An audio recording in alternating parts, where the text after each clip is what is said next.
નમસ્કાર, હું છું વિધિ. ટીવી9 ગુજરાતી પર આજે ખાસ વાતચીતમાં વાત બાળકો વિશે કરવાની છે. બાળકોના અભ્યાસ અને તેમના શિક્ષણ સાથે જોડાયેલી કરવાની છે.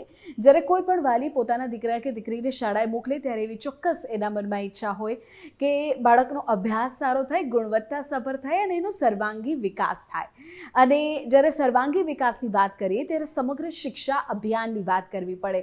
ત્યારે સમગ્ર શિક્ષા અભિયાનના સચિવ ખાસ અત્યારે આપણી સાથે ઉપસ્થિત છે સાહેબ હર્ષદભાઈ ચૌધરી. આપનું ખૂબ ખૂબ સ્વાગત છે. નમસ્કાર. સૌથી પહેલાં તો આ સમગ્ર શિક્ષા અભિયાનની જો આપણે સમજવાનો પ્રયત્ન કરીએ તો શું છે આખું અભિયાન, કેમ શરૂ કર્યું છે, રોલ શું છે બાળકોના જીવન ઘડતરમાં? ટીવી9 ગુજરાતીના માધ્યમથી સૌ પ્રેક્ષકોને નમસ્કાર. સમગ્ર શિક્ષા અભિયાન એ ધોરણ 1 થી 12માં ભણતા વિદ્યાર્થીઓને ગુણવત્તાસભર શિક્ષણ મળે, બાળકોનો સર્વાંગી વિકાસ થાય, ભૌતિક સગવડો સભર શિક્ષણ આપતી શાળાઓ નિર્માણ કાર્ય થાય, આ તમામ બાબતો સાથે કામ કરતી અભિયાન એટલે સમગ્ર શિક્ષા અભિયાન છે. 0% ડ્રોપઆઉટ અને 100% એનરોલમેન્ટના લક્ષ્ય સાથે કામ કરતું અભિયાન એટલે સમગ્ર શિક્ષા અભિયાન છે. અલગવિધ બાળકોમાં special training program, MIS, school building એટલે સિવિલ, તેમજ સ્પેશિયલ ટ્રેનિંગ પ્રોગ્રામમાં જે બાળકો શાળાએ પહોંચ્યા નથી એવા બાળકોને એની ઉંમર પ્રમાણે જે તે વર્ગમાં પ્રવેશ આપીને એને મેઇન સ્ટ્રીમ કરવા માટે પણ સમગ્ર શિક્ષા અભિયાનમાં પ્રોગ્રામ ચાલે છે. તો મૂળભૂત બાળકોના સર્વાંગી વિકાસ માટે અને એમને ગુણવત્તાયુક્ત શિક્ષણ મળે, ભૌતિક સગવડો સભર 100% પૂર્ણ થાય, એના લક્ષ્ય સાથે કામ કરતું અભિયાન એટલે સમગ્ર શિક્ષા અભિયાન. તમે બહુ સરસ અને સરળતાથી આ આખા અભિયાનને સમજાવી દીધું. હવે જ્યારે સમગ્ર શિક્ષા અભિયાનની વાત કરીએ ત્યારે એક જ્ઞાન શક્તિ સ્કૂલ એની વાત પણ ચોક્કસ થાય. સામાન્ય લોકોને માત્ર આ શબ્દથી કદાચ તેઓ પરિચિત છે, પરંતુ સરકારનું વિઝન શું છે? જ્ઞાન શક્તિ શાળા, નિવાસી શાળાઓની જ્યાં સુધી આપણે વાત કરીએ એ રાજ્યના કોઈ પણ ક્ષેત્રમાં હોય, આદિવાસી ક્ષેત્રમાં પણ હોય કે બહાર પણ, તો એ ક્ષેત્રોમાં આ શાળાઓના રોલને કઈ રીતે જોઈ શકાય? ગુજરાત સરકારના શિક્ષણ વિભાગ દ્વારા બાળકોને ગુણવત્તાયુક્ત શિક્ષણ મળે અને છાત્રાલય નિવાસી શાળાઓમાં રહી અને બાળકો અભ્યાસ કરી શકે એના માટે 75 જેટલી રેસિડેન્શિયલ સ્કૂલ બનાવવાના નિર્ધાર સાથે આ યોજનાનો શુભારંભ થયો હતો. મને કહેતા આનંદ થાય છે કે ગુજરાતમાં દર વર્ષે ધોરણ 5ના વિદ્યાર્થીઓની કોમન એન્ટ્રન્સ ટેસ્ટના માધ્યમથી પ્રવેશ પરીક્ષા લઈને લગભગ 5 લાખ જેટલા અંદાજિત બાળકો આ પરીક્ષા આપે છે. એમાંથી જે ટોપ મેરિટોરિયસ બાળકો છે 22,500 જેટલા, એ બાળકોને પસંદ કરીને આ અલગ અલગ રેસિડેન્શિયલ સ્કૂલોમાં પ્રવેશ આપવામાં આવે છે.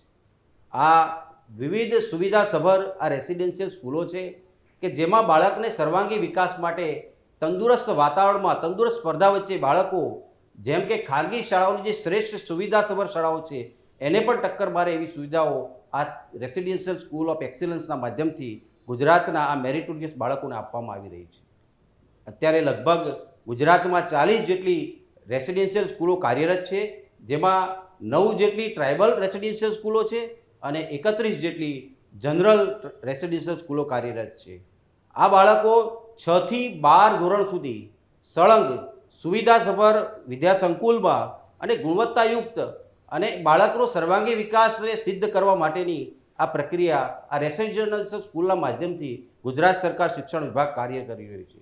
આગામી દિવસોમાં લગભગ જ્યારે 75 શાળાઓ આ રેસિડેન્સ સ્કૂલો કાર્યરત થશે ત્યારે 1,57,000 જેટલા મેરિટોરિયસ બાળકોને આનો લાભ મળશે.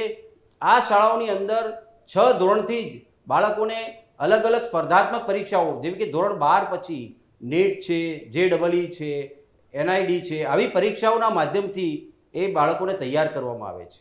અલગ અલગ સિવિલ સર્વિસીસની પણ તૈયારી કરવામાં આવે છે, જેથી બાળકો એ માત્ર ગુજરાત નહીં પરંતુ દેશના અલગ અલગ વિદ્યાર્થીઓ સાથે સ્પર્ધા કરી શકે અને આગળ વધી શકે, એ આ યોજનાનો મુખ્ય ઉદ્દેશ છે.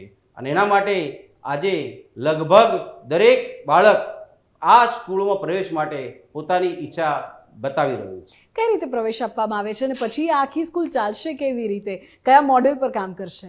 પ્રવેશ આપવા માટેની એક પ્રક્રિયા નક્કી કરી છે ઠરાવના માધ્યમથી. ધોરણ 5 પછી જે કોમન એન્ટ્રન્સ ટેસ્ટ લેવામાં આવે છે એમાં જે મેરિટોરિયસ બાળકો છે, જેના સિદ્ધિઆંક વધુ છે, એ પોતે પોતાની પસંદગીની સ્કૂલમાં પ્રવેશ લે છે. અને એ બાળક ત્યાં પ્રવેશ લીધા પછી એના 1 વર્ષે દરેક બાળકને 60,000 રૂપિયાનું એનું ફીનું વાઉચર એને આપવામાં આવે છે અને એ વાઉચર વિદ્યાર્થી એ શાળાને ફીના સ્વરૂપમાં આપે છે.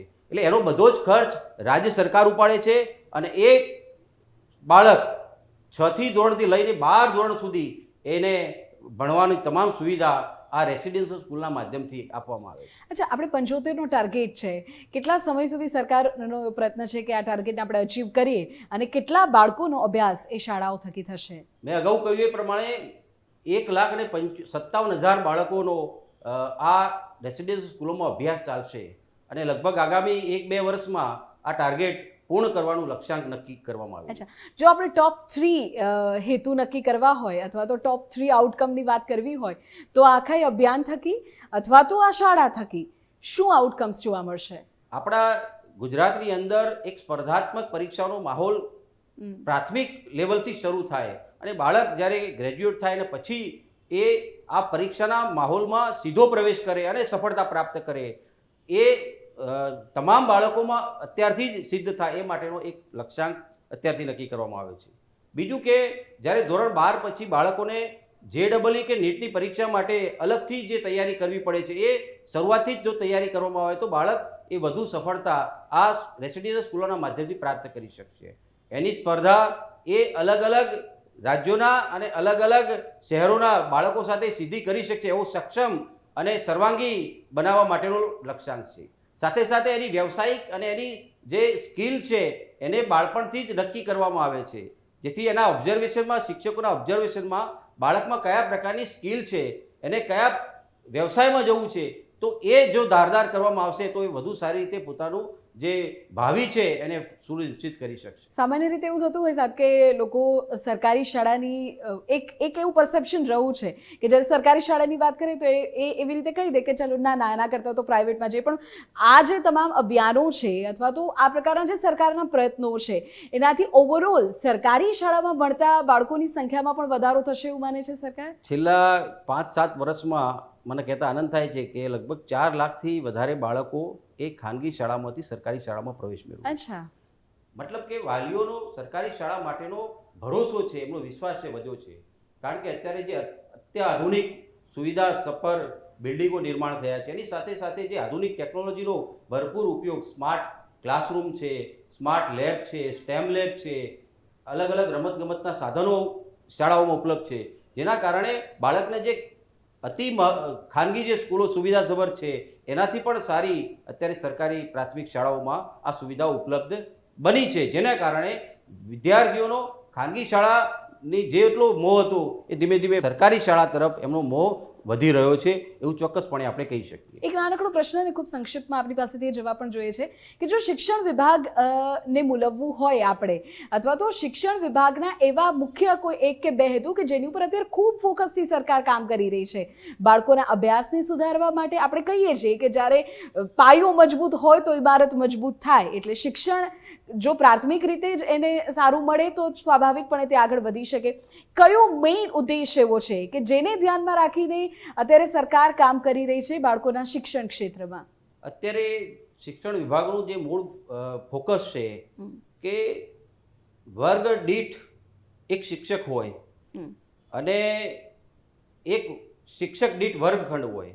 એટલે મૂળ કે જેટલા વિદ્યાર્થીઓ છે એના પ્રમાણે મહેકમ નક્કી થાય છે અને મહેકમના આધારે શિક્ષકોને એમના પૂરતા પ્રમાણમાં વર્ગખંડો નિર્માણ થાય અને મહેકમ 100% હોય, વર્ગખંડો પૂરતા હોય તો ચોક્કસ આપણે એ બાળકને ગુણવત્તાયુક્ત શિક્ષણ આપી શકીએ. એટલે એ જે સુવિધાઓની પૂર્તિ માટે અત્યારે હાલ તમે જુઓ કે અલગ અલગ તબક્કે ધોરણ 1થી લઈ અને 12 સુધી ગુજરાત સરકાર શિક્ષણ વિભાગ એના ભરતીના કાર્યક્રમો ચાલી રહ્યા છે. એટલે 100% મહેકમ હશે, પૂરતા વર્ગખંડો હશે તો 100% બાળકોને ઉત્તમમાંથી અતિ ઉત્તમ શિક્ષણ કાર્ય દ્વારા બાળકોનો સર્વાંગી વિકાસ, શિક્ષણની ગુણવત્તા ચોક્કસ ઉપર આપણે શ્રેષ્ઠ સ્થાન સુધી લઈ જઈ શકીશું. બિલકુલ, આપનો ખૂબ ખૂબ આભાર સાહેબ, અમારી સાથે આપ જોડાયા. ખૂબ સરળતાથી તમે સરસ જવાબ પણ આપ્યા છે, કારણ કે સામાન્ય રીતે લોકોને એવો પ્રશ્ન થતો જ હોય કે શિક્ષણની ગુણવત્તા વધારવી હોય, બાળકનો સર્વાંગી વિકાસ કરવો હોય, કેળવણી ઉપર ધ્યાન આપવું હોય તો શું કરવું? અને મને એવું લાગે છે કે સમગ્ર શિક્ષા અભિયાન તેમાં ખૂબ અત્યારે મહત્વપૂર્ણ રોલ અદા કરી રહ્યું છે કે જેથી ભવિષ્યના એક સારા ભારતનું આપણે નિર્માણ કરી શકીએ, સારા ગુજરાતનું આપણે નિર્માણ કરી શકીએ. આપનો ખૂબ ખૂબ આભાર. TV9 ગુજરાતીનો ખૂબ ખૂબ આભાર. તો ટીવી9 ગુજરાતીની ખાસ વાતચીતમાં ત્યાર બસ આટલું જ. નમસ્કાર.